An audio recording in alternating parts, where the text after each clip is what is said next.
Well, 2022 did suck quite hard, didn't it? But do you know what didn't suck? My addiction of an action figure hobby. That's right, it didn't suck. Apart from releases like this, and even this. 2022 has probably been the best year for my collection, and I probably bought like the most this year as well, which did wonders for my bank account. With around, I want to say, 40 figures I bought this year. I can't remember. Personally, I think all of them were really good in some way. I don't think I hated one. And I thought, since my last action figure video did so well, why? I still don't really know why. I'm gonna take a trip down memory. Yeah. We're gonna take a trip down memory. We're gonna take a trip down memory lane this year. So this is my slightly late top 10 figures of this year. And just to be clear, this is my own personal opinion, so please don't bully me in the comments. So let's go on with the list. Before that, let's get some honorable mentions out of the way, because of course we do.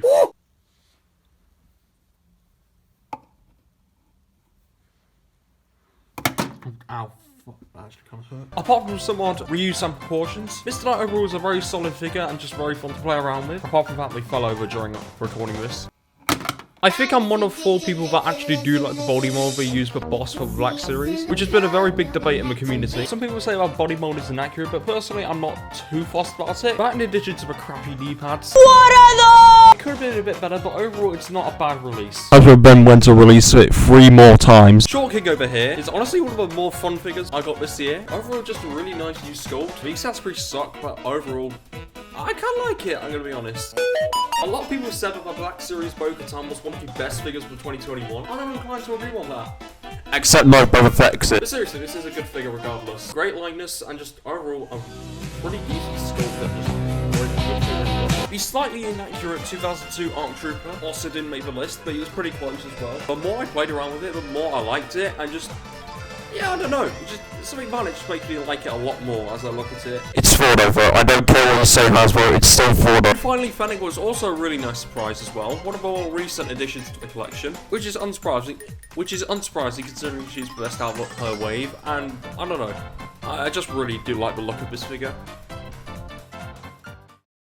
Also, I forgot to record Deathwatch Mando, but he would have been my number 11 because he's a very good figure. Go back! I want to be Monkey! So onto the actual list, coming in at number 10 is Japanese Spider-Man.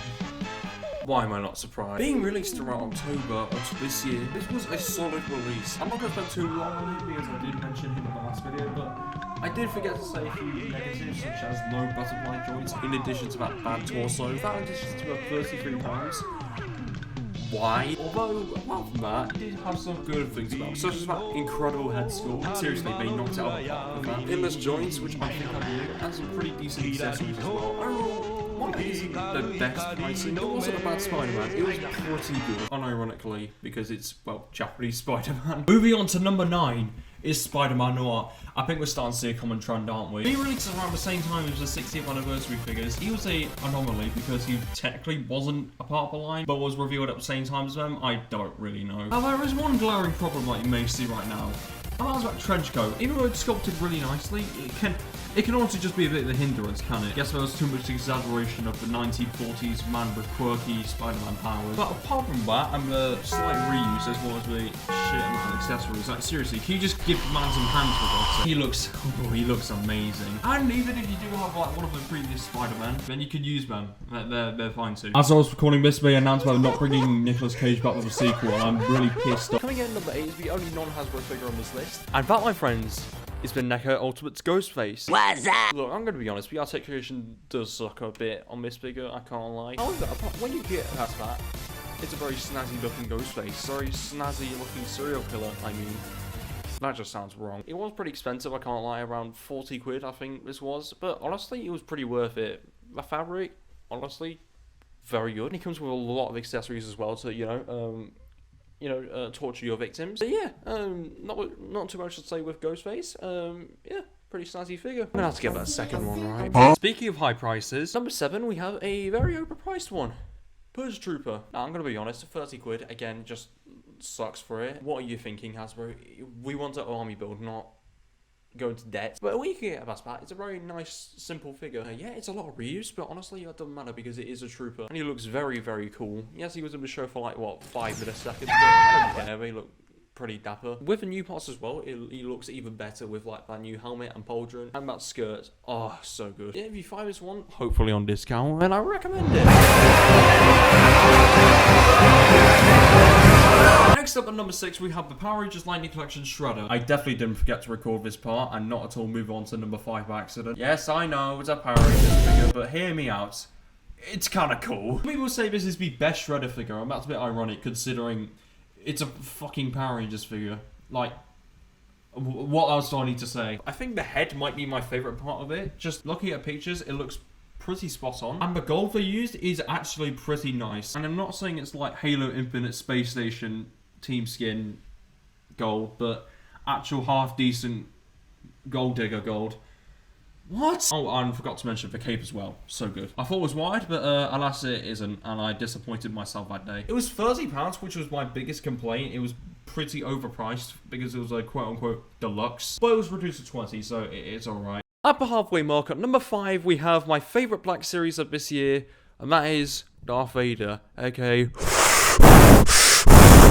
Now you're probably saying, oh my god, Spoopy, it's just reuse, why would you put reuse on the... Listen, I don't have a Darth Vader yet, so stop it. To be completely transparent, I knew this was going to be a good figure, but oh man, I didn't realise how good it actually was. As in like, how better I didn't know what... Okay, whatever. The more I look at it, the more imposing it just looks. Like seriously, every pose I get into just looks...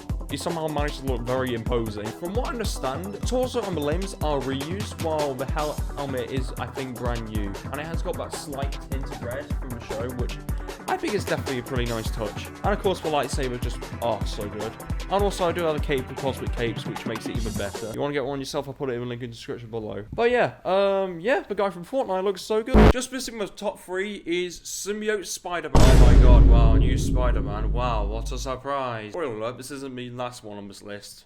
Somehow. Yes, I know, this is just the retro Spider-Man, but in complete black with a few white parts. Yes, I know. I've seen the memes of him. I've seen all of them. But all jokes aside, it's just a fantastic figure. What can I say? He has some great articulation, but not the best one for Spider-Man. But to be honest, there's not really much I could say about him.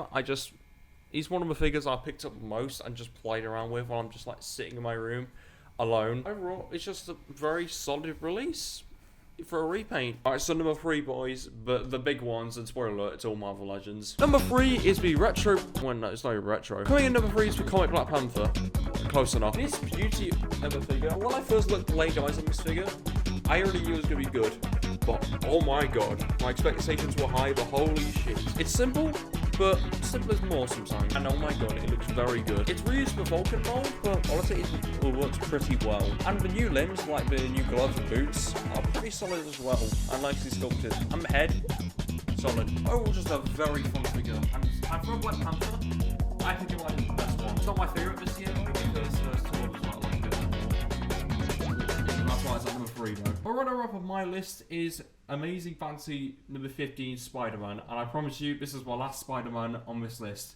Promise. This is, without a doubt, the best Spider-Man from Marvel Legends. Like, genuinely. I'm being dead serious though, it's the best one. I know people are saying maybe new, what's it called? New York Val's Spider-Man is the best one, but no. This is a lot better than that one. It's just such an amazing looking Spider-Man. Get it? Amazing Fantasy. Ha ha ha ha ha. A great new sculpt. Great paintwork for most part.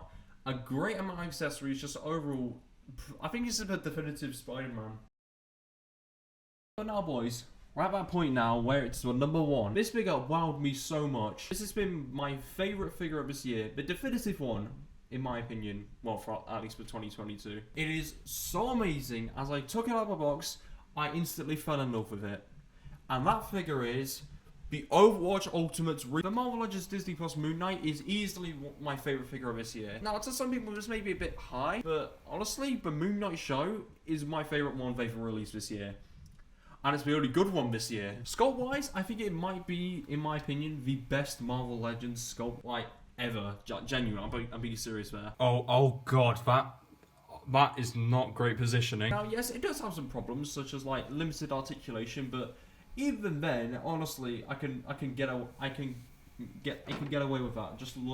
It just looks so good. If you don't have it, I highly recommend it, especially if you like the show.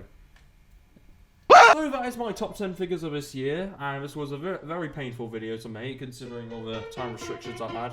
Exactly. Comment down below if you want to see any reviews out of these guys, because I'm slightly willing to do it. And with that, please excuse me, I'm going to go to the shower and just cry my own pain because of the amount of debt I'm going to be in the future.